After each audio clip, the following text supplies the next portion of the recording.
हे यहोवा, तू क्यों बहुत दूर खड़ा रहता है? संकट के समय तू क्यों अपने आप को छिपाए रखता है? अहंकार में दुष्ट तो पीड़ितों के पीछे बुरी तरह पड़ जाते हैं, वे अपने ही रचे हुए षड्यंत्र में फंस जाएं, क्योंकि दुष्ट अपने हृदय की अभिलाषा पर घमंड करता है और लालच मनुष्य परमेश्वर का तिरस्कार करके उसे त्याग देता है।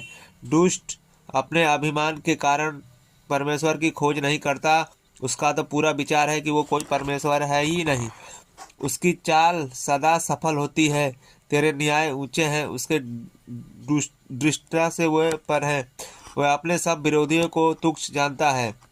वह अपने मन में कहता है कि मैं कभी टलने का नहीं, पीढ़ी से पीढ़ी तक मैं विपत्ति में कभी नहीं पड़ूंगा। उसका मुंह तो साफ छल व अत्याचार से भरा है।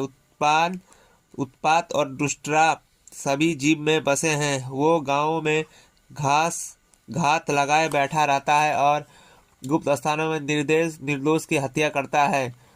उसकी आंखें आहों की घात में लगी रहती है।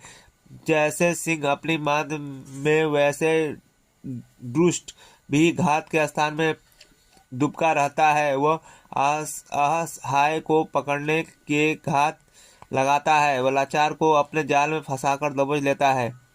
वह दुबक कर बैठता है और झुक जाता है, और असहाय उसकी बलवंत भुजाओं में दबोच लिया जाता है।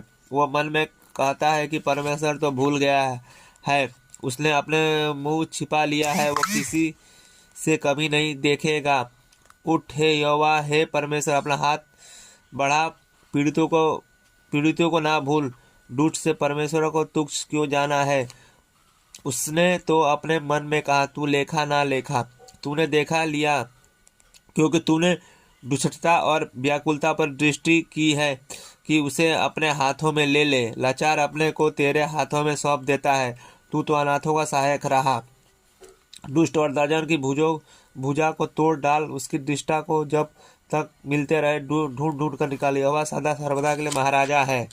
उसके देश में से जाति जाति के लोग मिट गए हैं। हे यहोवा, तूने नम्र लोगों के मन की पुकार सुनी है। तू उनके हृदय को दृढ़ करेगा और उनकी अपना कान लगाएगा कि अनाथों और दलितों का न्याय करे, जिससे कि मनुष्य जो मिट्टी का बना है फिर आतंक ना फैला।